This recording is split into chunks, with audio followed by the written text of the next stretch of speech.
In December 1938, 4 years after Adolf Hitler came to power as Führer in Hamburg, he began the establishment of his total dictatorship, placing the German military under direct control. But on the brink of World War II, Hitler was also involved in far stranger ventures that were hidden from the public. He commits every remaining resource to the search for ancient relics that he believes contain incredible powers. On December 17, 1938, the freighter Schwabenland set sail on one of those top-secret missions. The 33-man crew is said to include scientists, military experts, a construction team, and key members of the Thule Society. 32 days later, they arrive at their destination, Antarctica. The Nazis themselves were mesmerized by ancient civilizations and legends of extinct super races. They searched for the lost Arctic home, thinking the Aryans came from there. They were searching all over the world, and that included Antarctica. The Thule Society did believe that there were mystics and psychics who could communicate with these beings, who they claimed were of extraterrestrial origin or belonged to this civilization and inhabited territories on Earth. The expedition, led by Captain Alfred Richter, aimed to establish a German presence in the region and explore New Swabia, an area in the eastern part of the continent. But behind the facade of scientific research lies something more mysterious. The Nazis believed that Antarctica could hide not only a strategic location, but also something much more ancient, the remains of a lost civilization. According to theories, the Nazis built underground bases using a network of natural caves and tunnels under the Antarctic ice. These bases, referred to as Base 211, are believed to have been used to conduct experiments with cutting-edge technology. Reports mention that the area was ideal for autonomous activity thanks to geothermal energy providing heat and electricity. One of the most curious aspects of these bases is their use of anti-gravity technology. According to some sources, such as the book of Dr. Michael Salla, Secret Space Programs, the Nazis had contact with an alien race called the Nordic Allies, who provided them with critical information about energy systems and navigation. Among the most famous projects are those related to the so-called flying saucers, devices such as Vril and Honebu, which are built on the basis of the Thule Tachyonator anti-gravity engine. This engine, based on electromagnetic gravitational technology, is powered by free energy and is capable of propelling the vehicle to incredible speeds, over 40,000 kilometers per hour in the atmosphere and even higher in the space environment. These devices are inspired by texts related to the ancient Vimanas, the flying ships described in Indian scriptures. As strange as all this sounds, such devices are not completely unknown to our world. History provides us with an example of a scientist who, far from the military ambitions of the Nazis, also managed to master anti-gravity, but from a completely different perspective. In the 1980s and 1990s, Soviet scientist and entomologist Viktor Grebennikov created a device he called the gravitoplane. Unlike the Nazis' complex electromagnetic engines, Grebennikov based his technology on his observations of nature. By studying the microstructures of the beetles' wings, he discovered that these shapes create an unusual anti-gravity effect. Inspired by this, Grebennikov developed a platform that used this phenomenon for levitation. The gravitoplane he claimed was able to levitate and move at great speed, though not quite at the level of the Nazis. However, the device remains shrouded in mystery because Grebennikov never published the full technical details. With the fall of Berlin in 1945, a number of senior Nazi officers and scientists disappeared. According to some theories, Antarctica became their refuge. The Fourth Reich continues to function in isolation, developing technologies that surpass anything known to modern science. There are rumors that even submarines type U-boat were used to transport people and resources to these bases. Operation Highjump was the largest U.S. military mission in Antarctica, led by Admiral Richard Byrd. It involved about 4,600 people, 13 ships and 33 aircraft. The official purpose is scientific research and establishing an American presence on the continent. Well, according to rumors, the mission encountered flying objects believed to be Nazi or alien. They attacked the ships, forcing the mission to be aborted earlier than planned. After returning to the United States, Byrd was hospitalized and forbidden to speak publicly about the events in Antarctica.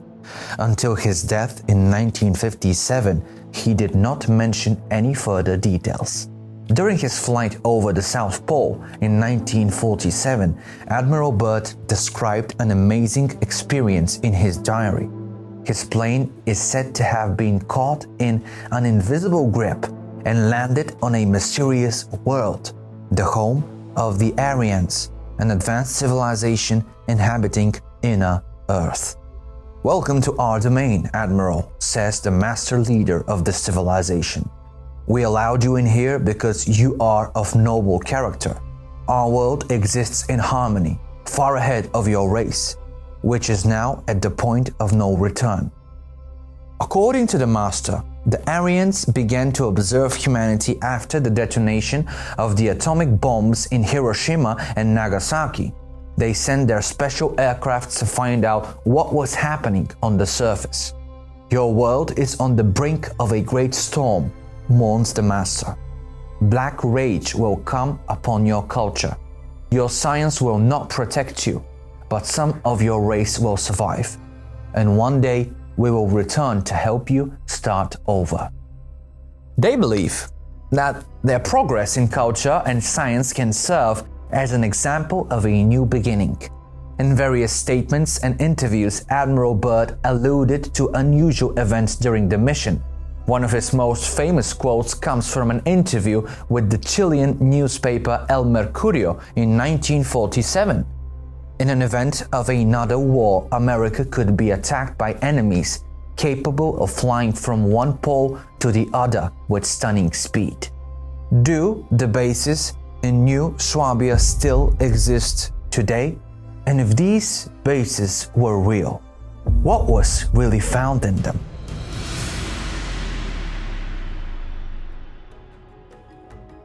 In 1513, the Ottoman admiral and cartographer Piri Reis created a map that seemed to be ahead of its time. It shows parts of South America and Africa with astonishing accuracy. But what shocked scientists is something else. The map clearly shows the coasts of Antarctica without ice. Now this is amazing because Antarctica was only discovered in 1820, a full 300 years later.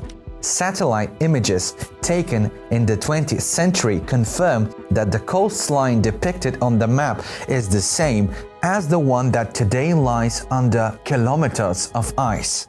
How could Piri Reis know this?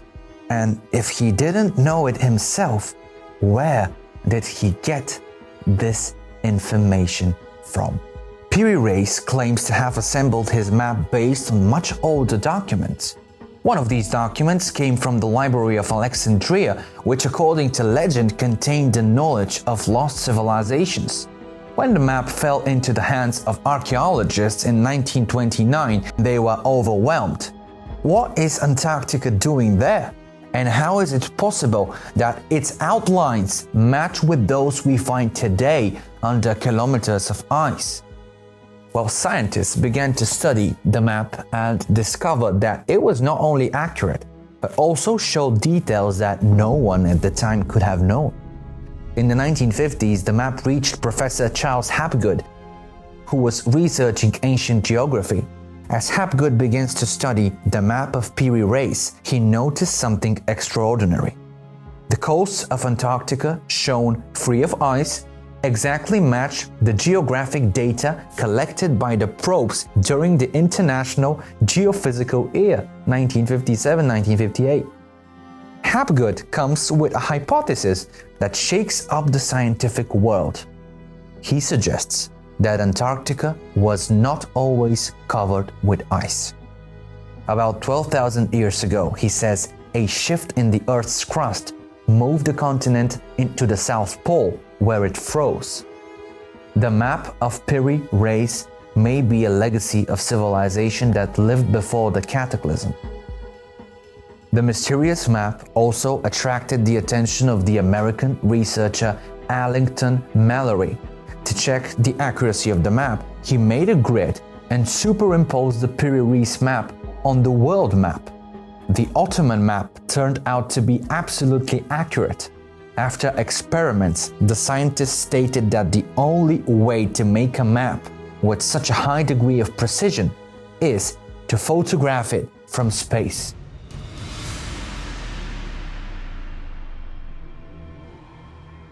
Piri Reis map shows the Amazon, the Andes, and the Falkland Islands, discovered much later, the Gulf of Venezuela, Cape Horn, and most intriguingly, Antarctica, which was officially discovered only in 1818. For some reason, the Ottoman map lacks the 1,000 kilometers straight between Antarctica and South America. Their coasts are joined. At the same time, Antarctica is clearly visible, still not covered with ice. This actually reflects the state of our planet, but about 10,000 years ago. The Piri Reis map is indeed real and is kept and displayed in the Topkapi Palace in Istanbul. It measures approximately 90 centimeters by 65 centimeters. Of course, skeptics try to explain the map with various theories. Some say it was just a mistake or that Piri Reis was using imagination. But the questions remain. How did Piri Reis know about Antarctica's shores under the ice? How was he able to map them with such precision? In 1531, Orontius Phineas published a map that also showed Antarctica without ice. The details of the terrain, including the mountains and rivers, are so accurate that scientists wonder how such a map could have been created before modern technology. This map also supports the hypothesis of a civilization that existed there when the climate was significantly warmer. According to some hypotheses, it was mapped about 6,000 years ago. Official history claims that the first civilization on Earth arose about 4,000 years ago. So in that case, who was able to produce such a precise map? But modern science has only had such for 50, 60 years. At the end of August 1959, Professor Charles Hapgood examines vintage maps of Antarctica at the Library of Congress. I came across a real masterpiece and I was petrified with surprise. It depicted the southern hemisphere, including Antarctica, and the signature read Orontius Phineas, 1531. He explained to specialists at the US Air Force Laboratory. The scientific expertise of this map shows that its incredible precision could only be achieved by the methods of spherical trigonometry used from the middle of the 18th century. Science confirms that about 12,000 years ago, Antarctica had a warmer climate. Ice samples and fossils prove that the continent was home to plants and animals typical of temperate latitudes. This is the time when ancient civilizations such as Atlantis flourished. In November 1995, a team of 15 scientists working in an area near Mary Bird Land ceased to maintain contact with their base. When a C-130 rescue plane arrives, it finds the camp abandoned. Everything is in place: huts, snowmobiles, fuel, equipment, but there is no sign of the scientists. Documents related to the case claim that the group of scientists was working to investigate a strange anomaly under the ice that was registered by seismic waves. This anomaly is described as a massive structure with geometric shapes, unlike anything natural. According to US military sources, the scientists probably had contact with something that traumatized them deeply. One of them, quoted anonymously years later, mentions that what we saw was out of this world. The crew checks the radio, which works perfectly.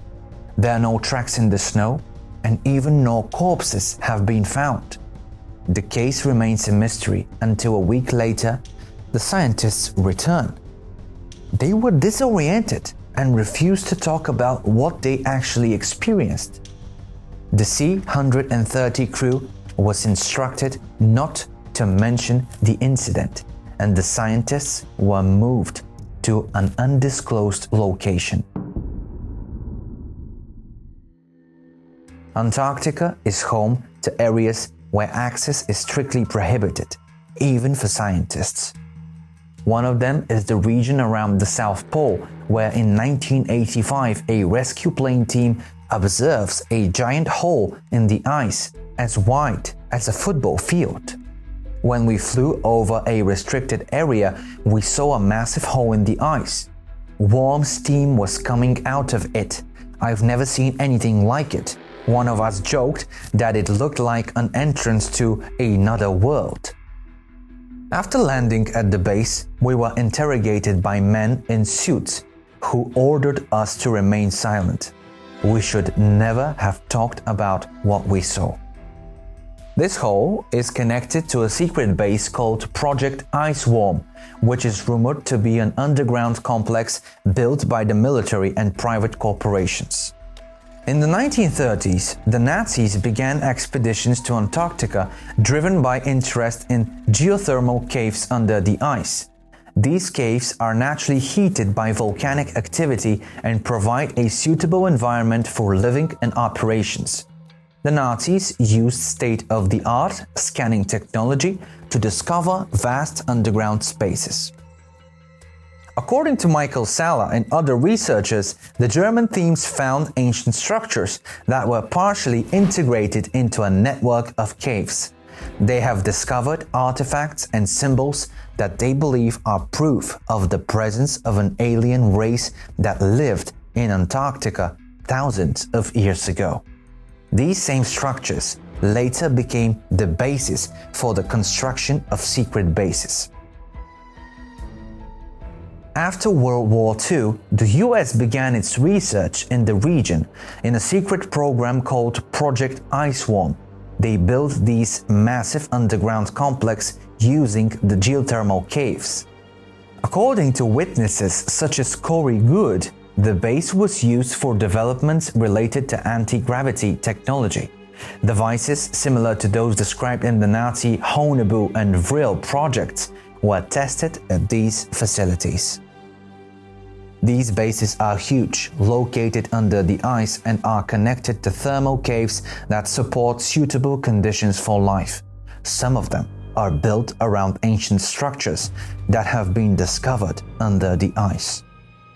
The equipment I saw there included devices capable of anti-gravity and time and space manipulation. These technologies are far beyond what the world knows. Project Iceworm is related to theories of cooperation between humans and alien races. Descriptions include encounters with Nordic allies and Draco reptilians, who have used their base for their own purposes. These races are said to have provided critical information about the anti-gravity and quantum energy that was used to create spacecraft capable of interstellar travel. So, is all this true? Or this is just another chapter in the eternal game between fact and fantasy? The answers may never come in their full form. But maybe that's the point, people. To keep searching, asking questions, and discovering truths that we never thought existed. Well, one thing is certain. The choice is always up to us. Thank you for watching another episode of our channel, Minds of Eternity. Please leave a like if you enjoyed this episode, subscribe, and leave other topics that you would like to see in the channel. We're just starting, so there's a lot to explore, a lot to see, a lot to investigate if you wish. Have a nice night, and I'll see you in a moment.